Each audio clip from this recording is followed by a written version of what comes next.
One. Hello, this is Tara, live from the Connected Camps grown-up camp server, and I'm joined right now with a few amazing folks. We have Camp Director Tim and Victor and Lead Counselor Catherine, who you may know as Crafty7 that hangs out on the grown-up camp server 2 times a week. So we're excited to be here because, ooh, I just went in the water. That was not good. Because this is our last in-game counseling session on the grown-up server, and I promised that we would do a live webinar to answer some of the questions that have come up with our grown-up campers.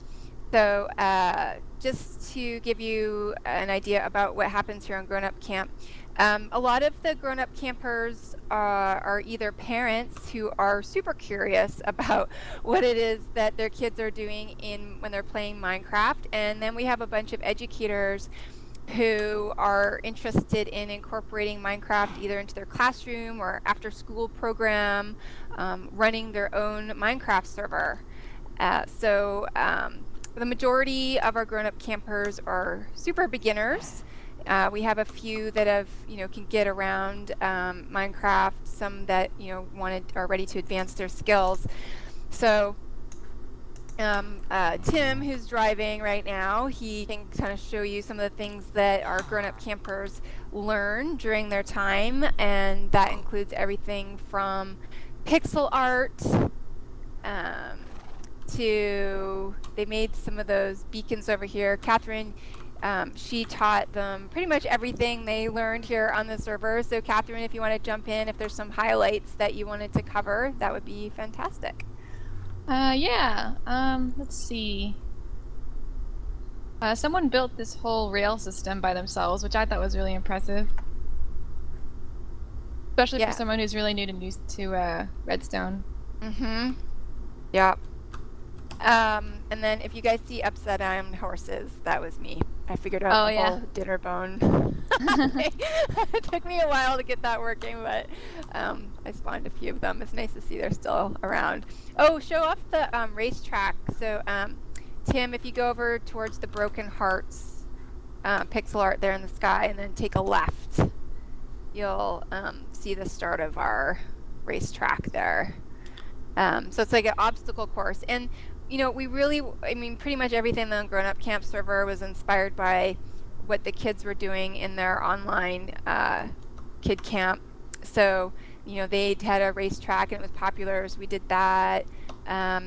We made a garden. That was one of the first challenges, actually, that we introduced with Connected Camp. So, we had that as one of the first activities that the Grown Up Campers did. So, we made a community garden. But not everything on here was something that, we challenged the campers to do. Some of them did things on their very own. So, for example, we have this water slide. Tim, I don't know where you went, but it's kind of near the pixel hearts, too. That you could see kind of this, like, pool, and there's a red sheep bouncing in the water.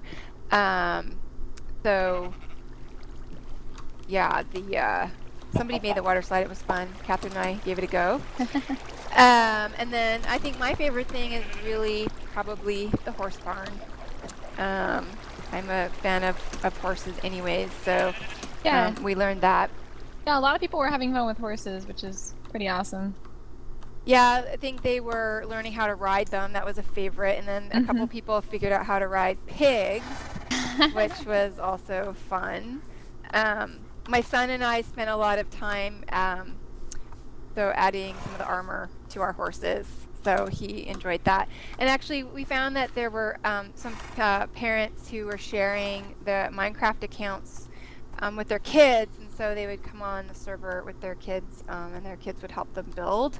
And I actually had a lot of fun doing that with my son. He's a little too young for Connected Camps, but with me here with him, making sure he didn't destroy anything, it worked out nicely. Trying to think if there's like some. What about? I think like you spent some time with the beacons, Catherine. You mean, Oh, and how to make the yeah, pink yeah. one? Yeah. Yeah, some people were asking me how to color the beacons. It's actually a lot harder than you would think if you're not used to playing Minecraft, just because of the building techniques you have to use. But yeah, like someone painted. There's pink.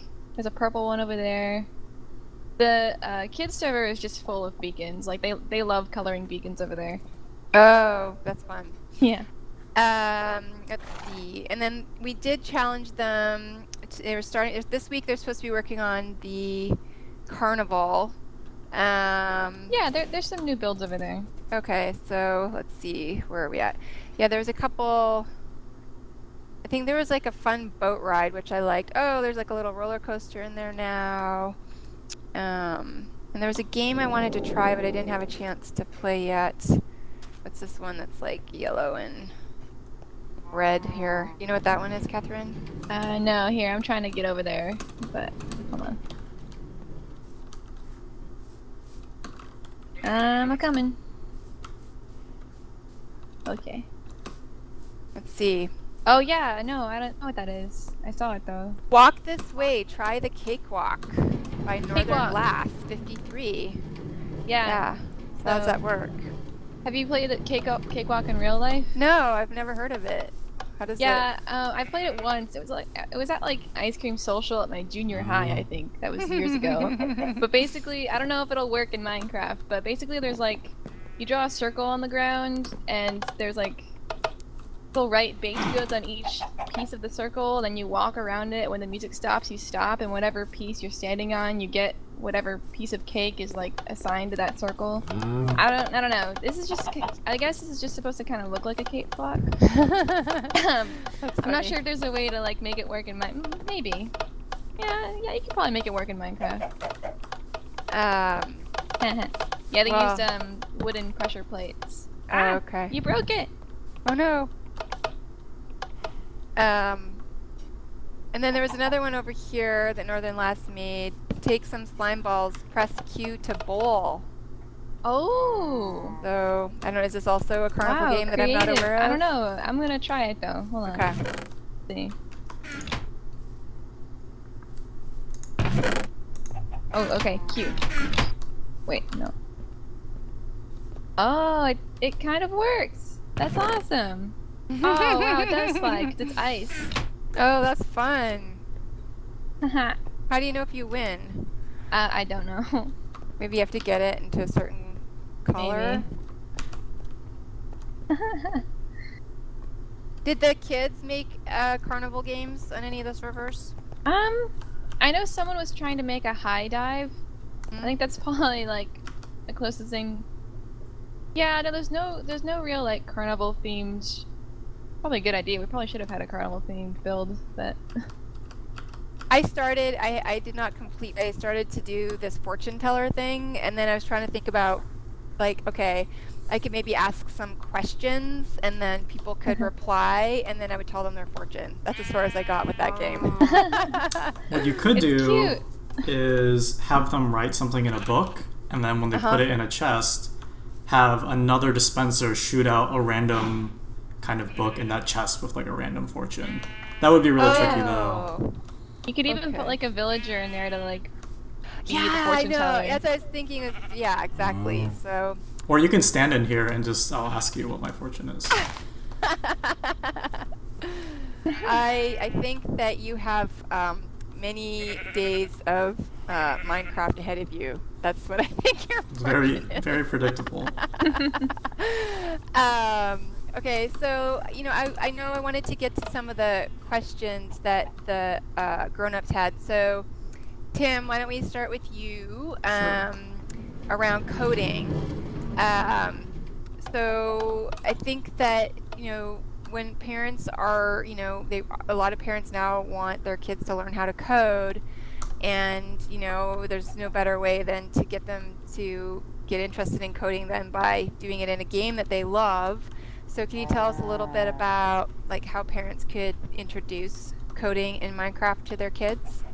Yeah, so the simplest way to kind of start doing that is to look up command blocks and that isn't a formal programming language, but what it does is it opens up the idea that you can kind of manipulate the world around you with special administrative commands that you put into the block. So the idea is that there's a, for example, this wooden block I'm holding, if I place it in the world and I write like a command in it and attach a lever to it, if I pull the lever, let's say every time I pull the lever, it runs a command to make everything nighttime.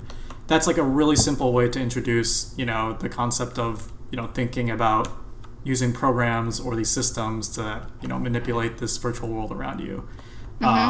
What we do on the Coding Camp server actually is use a mod called Computercraft, and we do have a video on our website on how to set it up, but it's a bit complex, but it's completely worth it. That uses a formal programming language called Lua scripting, and it has, if you learn Lua syntax, you pretty much know how to like jump into any programming language over time. So that's another thing to really check out, and there's a lot of resources around Computercraft because it's really become popular as kind of the thing to go to if you want to learn coding in Minecraft. The only warning I have is it just takes a bit to set up, but hopefully we provided enough resources to help get you started there. And it's really... Sorry. Oh, no, I was just going to ask you, can they do it on single player? Is that something they can set up, or do they have to be on a multiplayer server?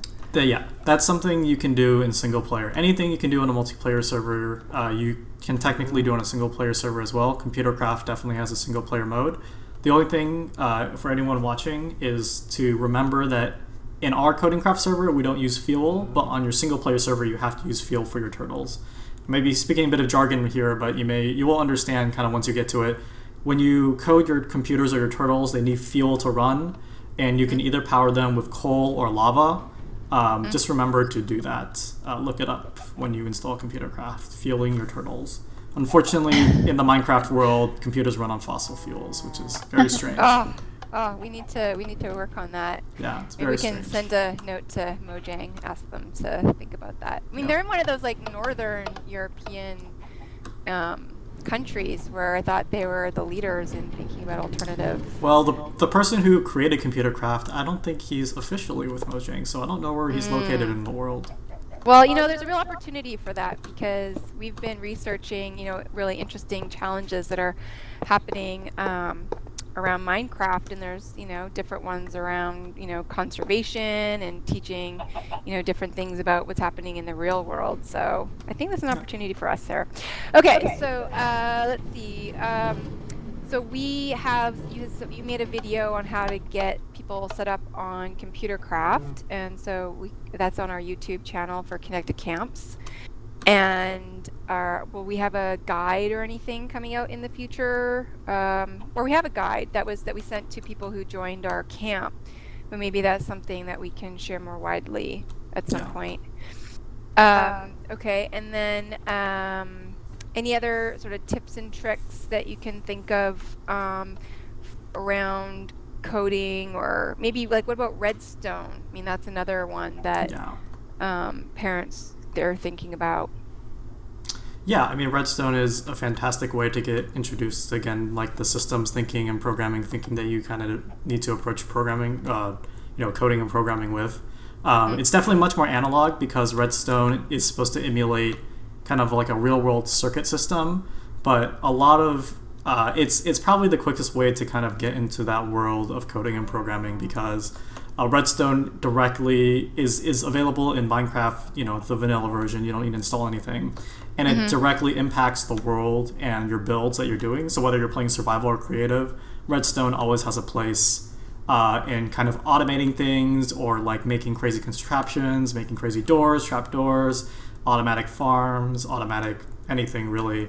And like my big piece of advice there is like just get inspired with what other people build. Like your ultimate guidebook is essentially YouTube. Just go to YouTube and search Redstone tutorials, like machines, doors, automated farms, and you definitely will find like a lot of kind of volunteer teachers online who have made these videos for you to learn from. Yeah, I mean, when I was introducing Redstone to my son, Catherine was helping with this too. I mean, and he was just trying to understand, how to connect things together, right? Because there's different redstone elements in the game, you know, like that power different things. And yeah. What's an event and what's a trigger, that sort of thing. So is there something that you guys recommend as like a starting point for kids that are learning about redstone?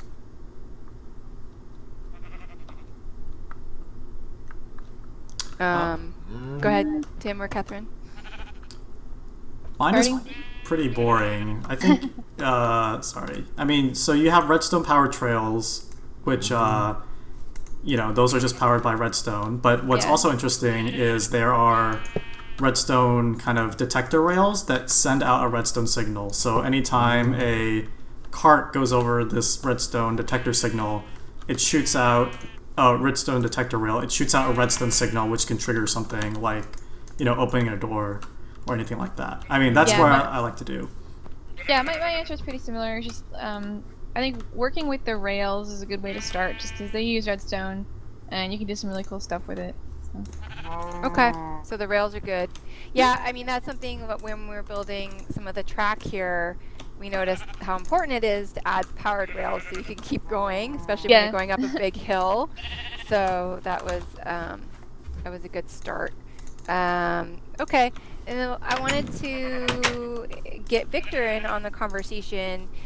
Victor, so some of our grown-up campers are really interested in running their own server, and we've gotten, you know, already some requests from parents that are trying to set it up in their homes. Do you have any advice on how to get started? Like maybe, you know, somebody wants to set it up in their library, or they, you know, want to set it up for, you know, some neighbor kids to participate in a server. Well, one of the easiest ways to set up a Minecraft server at home is to either use the game. There's an in-game server option where you could share your world with other players on the same network. So that could be an option if there's, you know, maybe like 5 to 10 players. You could actually use your own game to act as a server. So yeah, that's all available actually with your default Minecraft game. And then another option is vanilla Minecraft, and this is available on Minecraft.net. It's actually available as an executable file for Windows, so that actually doesn't really need too much configuration. It just kind of runs out of the box. If you want to configure it a little bit more, you would have to run it with the Java commands. So I would start there if you want to, you know, have like a ground level kind of experience in running a Minecraft server. Okay, so easiest thing is that you can just set it up. You install Minecraft on your computer, and then you can set it up at home. Other people can join locally. Yeah, if you're on the same network. Now, if you're on different networks, or you know, if you're on different sites, you could technically set up a Minecraft server at home, but you have to open up your ports on your router to the outside world. So the port for your Minecraft server, which could be different in some configuration. So my tip for that is just you know, keep in mind what Minecraft port you have on set on your server, and then look at your router settings and you know, open up that port. So yeah, opening it up to the outside world is a little bit more complex because you have to fiddle with your router settings. That makes a lot of sense. What about actually moderation? So all three of you, you've been doing a lot of that for the last several weeks of camp. If somebody is, you know, setting up something again at, you know, their own little Minecraft camp or workshop or something, what are the biggest tips that you have for moderating when you're starting out? I would say get familiar with kind of the commands that Minecraft already gives you without any special plugins. So there are things like kick and ban and mute, and being able to whisper to other players just to like facilitate private conversations. Yeah, but, knowing all the commands is super important, and also it's you have to get a feel for the type of player that they are as well. When just the first couple of days that's tough because they're new, but you have to get a feel for like what they like to do in the server, and just kind of the type of person they are in general, which can be a little tough, just because it's a virtual space and you can't really read their body language or anything like that. But yeah, just getting to know what type of player they are can really help you curate some fun challenges for them and stuff like that.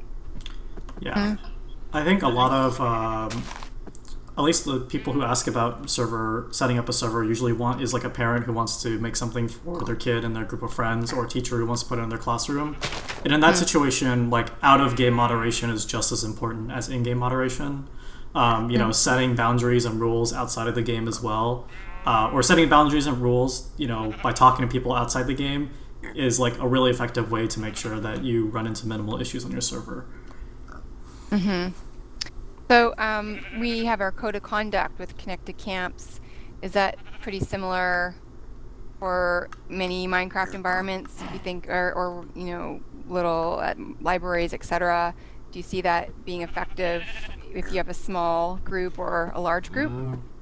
Yeah, a lot of popular servers follow a very similar thing. Even though they don't call it code of conduct, essentially a lot of servers make you read and sign the rules before you can even play on them. Okay, gotcha. So Victor, you do a lot of the sort of back-end system administration type moderation. What do you spend the majority of your time on? Well, I spend the majority of my time on testing out different plugins, if there's any requests from the moderators or the campers to have a certain challenge. There might be like some plugins that might be useful in terms of being able to do something in game, such as maybe like capture the flag or Hunger Games or something like that.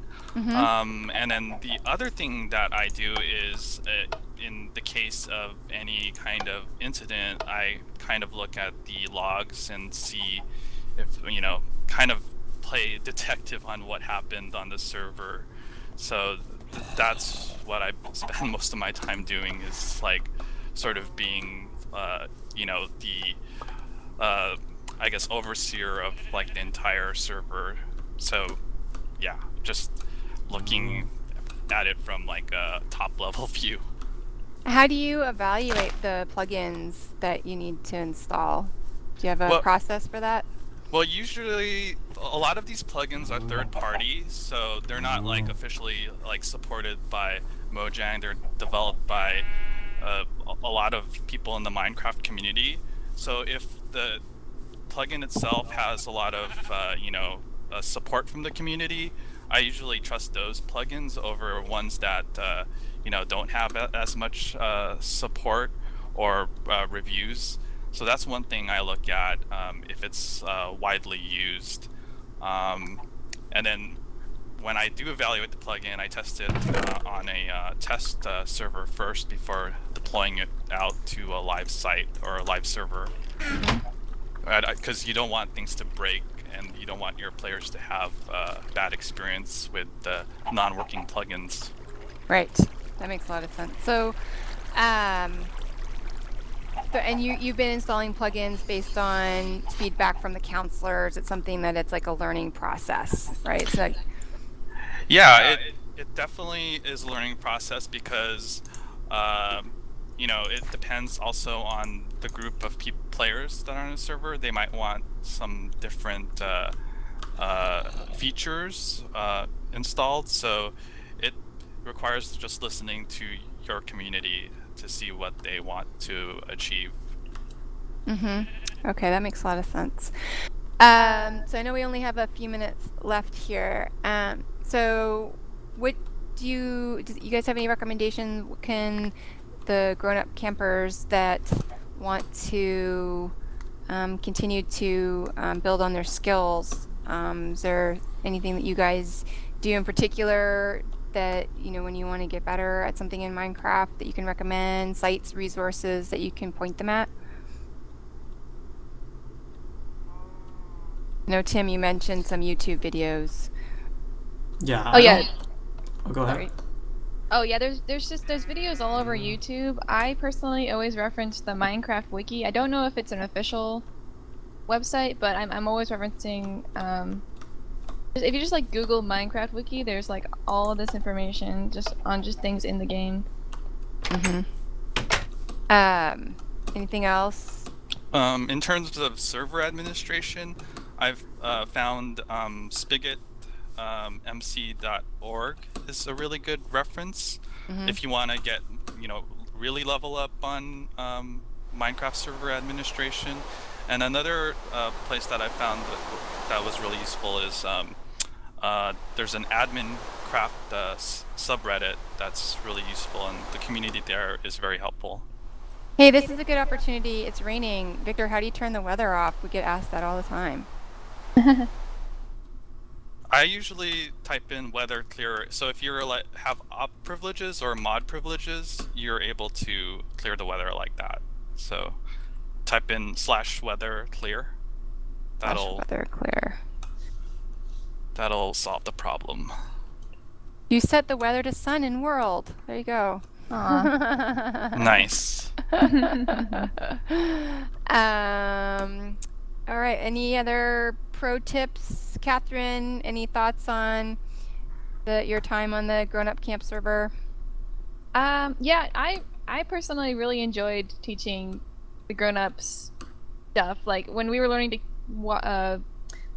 to ride horses, I was having a blast, and I think they were having fun too. And I guess my biggest tip would just be to practice. Just like log on to Minecraft and just experiment. Yeah. I find like for me, I mean, it's like, time with my son where we play Minecraft together.